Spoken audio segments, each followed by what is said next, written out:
Bueno, una sala de la Suprema Corte de Justicia admitió una medida que había sido interpuesta por los intendentes justicialistas que supuestamente no iban a poder ser reelectos. Claro, porque el decreto del gobernador Alfredo Cornejo impedía que los intendentes justicialistas, que todos los intendentes, se presentaran una nueva reelección, promulgando una reforma del artículo 198 de la Constitución que dejaba suspendido todo esto.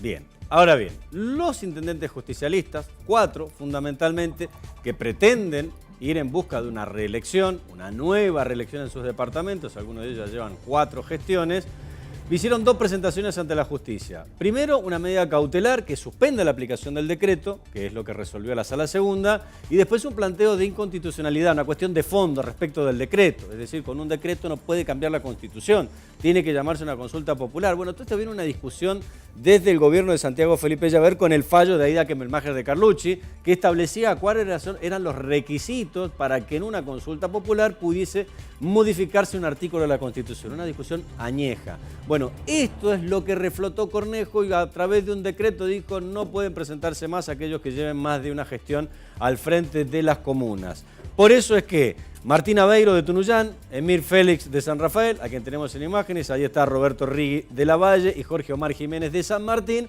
fueron a la justicia. Lo primero que se resolvió es esta cautelar. ¿Qué hace la Sala Segunda? Admite la cautelar de los intendentes y suspende la aplicación del decreto hasta tanto se resuelva la cuestión de fondo, que es la inconstitucionalidad de esa norma para corregir la Constitución.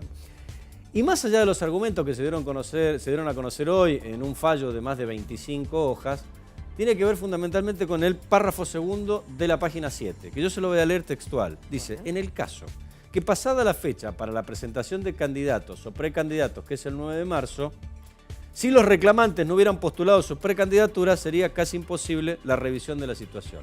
Es decir, si se presentaban y después la Corte dice que tiene razón Cornejo con el decreto, se les vulneró el derecho que ya fue resultar electos por el voto popular. Claro. Y si no se presentaban, ¿cómo se remedia la situación? Que ellos querían presentarse, se les impidió y después la Corte resuelve que tenían razón. Bueno, entonces suspende la aplicación del decreto y le dice, muchachos, pueden presentarse, la cuestión de fondo la veremos después. Ahora, esto se sabía que si la Sala Segunda iba a resolver, porque la presentación la hicieron ellos en la quincena en la que la Sala Segunda estaba de turno. Las dos salas se dividen el mes en dos. En una quincena resuelve la primera y en una quincena resuelve la segunda. La presentación de los intendentes fue precisamente en la quincena que debía resolver la segunda. Y en la segunda están esos 3 hombres que vemos ahí. Mario Adaro, Omar Palermo y José Valerio. 2 peronistas y un hombre que viene del riñón de Cornejo. ¿Cómo iban a resolver? Era de cajón que iban a resolver a favor de los intendentes peronistas. Palermo, bueno, lo ha venido castigando el gobierno de Cornejo desde que asumieron. Mario Adaro, hombre de extracción peronista. Vaya si se le conoce su trayectoria dentro del peronismo. Y José Valerio, claro, votaron en disidencia. Los 2 peronistas votaron a favor de los intendentes y Valerio votó en contra. En el texto aclaran que no se halla en discusión una decisión sobre la aprobación o el rechazo de las precandidaturas, dicen, o eventuales candidaturas, y lo que aquí se dicte no contendrá ni debe contener definiciones. Claro, esto lo tiene que resolver en pleno la Corte más adelante. Para Palermo y Adaro se encuentran involucrados derechos y garantías constitucionales y convencionales que atañan a cuando menos el ejercicio de un cargo público electivo. Y para Valerio, que votó en disidencia, opina que no se advierte de modo evidente en esta enmienda de un solo artículo que pudiese conllevar una vulneración actual e irreversible del derecho electoral.